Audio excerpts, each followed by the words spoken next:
నమస్తే, నా పేరు పరాశకం. మీరు చూస్తున్నది SR7 టీవీ. గీ SR7 టీవీలో గిట్లా చేస్తే ఎట్లా ఈ కార్యక్రమానికి స్వాగతం. ఇక ఈరోజు ముచ్చట్లు చూద్దాం.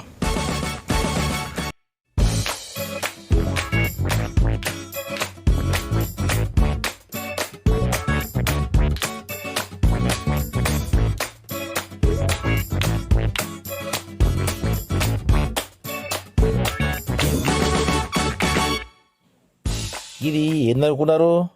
ఈ బస్సు ఎట్లా అయింది అనుకున్నారు? మొత్తం ఈ బస్సు ఇక భద్రాచలం పోనీకి వెంకటాపురం నుంచి వస్తుందట. ఇక వచ్చుడు బాగానే ఉన్నది, కానీ ఇది చెర్ల వచ్చేసరికి టాప్ పర పంచర్ అయిందట. ఇక పంచర్ అయ్యేసరికి ఇక అలా మొత్తం మహిళలే కూర్చో.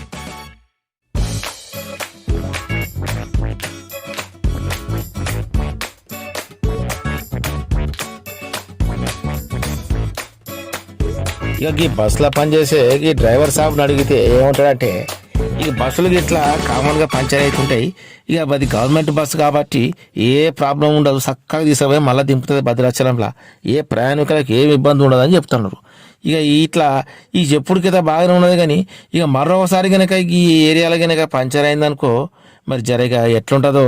ఇక జనాలు అయితే ఊరుకోరు సాబ్. సార్, నేను భద్రాచలం డిపో బయలుదేరండి. 6:30కు బయలుదేరా డిపో తీసుకొని, బస్సు తీసుకొని వెంకటాపురం పోయిస్తుండగా చెర్లలో ఫ్రంట్ టైర్ పంచర్ అయిందండి. ఆ జెంట్స్ లేడీస్ కలిపి ప్యాసింజర్ 80 మంది దాకా చికాకు పడ్డారు. వాళ్ళకి నచ్చజెప్పి వేరే బస్సు ఎక్కించి ఈ టైర్ మార్చుకొని పోవడానికి సిద్ధంగా ఉన్నామండి. ఇది ప్రాబ్లం. ప్రస్తుతం ఎక్కడ ఆగిందండి బస్సు? ఎక్కడ ఆగింది ప్రజెంట్? చెర్ల బస్ స్టాండ్ యువతల ఆగిందండి. చాలా పబ్లిక్ 70 మంది దాకా ఉండే. అంత మహిళలు ఎక్కువ ఉన్నారా? మహిళలు ఎక్కువ ఉన్నారండి. మనకి ఇప్పుడు ఎదురుగుట్ట దగ్గర ప్రాబ్లం వచ్చిందన్నారు. ఎదురుగుట్టల దగ్గర కొద్దిగా బండి పబ్లిక్ ఎక్కువ లారీ ఎక్కితే బ్రేక్ గుట్టానండి.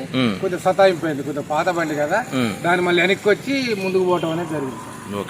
బస్సులు కన్వీనెంట్ కరెక్ట్ చేయడానికి కూడా డిపోలో ఎక్కువ లేవండి. ఉన్న బస్సులే ఆర్డినరీ సర్వీసులు తిప్పటం అనేది జరుగుతుంది. ఆర్టీసీ కాబట్టి మీ అన్ని విధాలుగా సహకరించి జనాలకు సహకరించి మంచితనంగా మరి వేరే బస్సు షిఫ్ట్ చేయడం జరిగిందండి.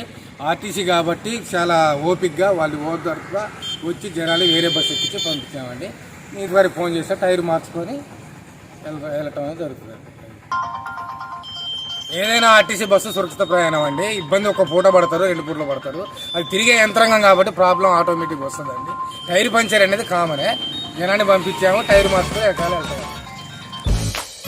ఇక పంచర్ అయ్యేసరికి ఇక జనాలందరూ కూడా లొలి పెట్టడం స్టార్ట్ చేసిందట. ఇక అది చూస్తేనే బస్ స్టాండ్కి 1/2 కిలోమీటర్ దూరం ఉన్నది. ఇక ఎట్లా పోవాలో నాయన అని తలపట్టుకోరు కండక్టర్ డ్రైవర్. ఇక లాస్ట్కి ఏం చేయలేక ఇంకో బస్సు వచ్చినది. ఇక ఆ బస్సులో అందరిని కూడా ఎక్కించిందట. ఎక్కించి బస్సులోకి వెళ్ళి మొత్తం ఆన్ల జనాలు ఇండ్ల జనాలు మొత్తం కలిసి జనాలు బస్సులో ఎక్కువైనట. ఇక కొంతమంది ప్రయాణికులు అయితే ఇక నడుచుకుంటేనే బస్ స్టాండ్ దాకా పోయి ఆడపోయి వేరే బస్సు ఎక్కినట. ఇది చూస్తుంటే ఎట్లున్నది చెప్పండి. ఇది ఏజెన్సీ ప్రాంతం. ఈ ఏజెన్సీ ప్రాంతంలో బస్సులు ఎట్లా పంపించాలా? జర మంచి బస్సులు పంపించాలా. అడవుల సంధి ఎక్కడ ఆగిపోతే ఇదే పరిస్థితి ఎట్లుండేది? అందరూ మహిళలకేమో ఫ్రీ పెట్టిండ్రు. మరి ఫ్రీ పెట్టినప్పుడు మరి మహిళలు ఎక్కువ ఉంటారు కదా, మరి జనంతా మరి ఆలోచించి మంచి బస్సులు పెట్టాలి కదా. మరి ఇట్లా మంచి బస్సులు పెట్టకుండా ఇట్లా చేస్తే ఎట్లా?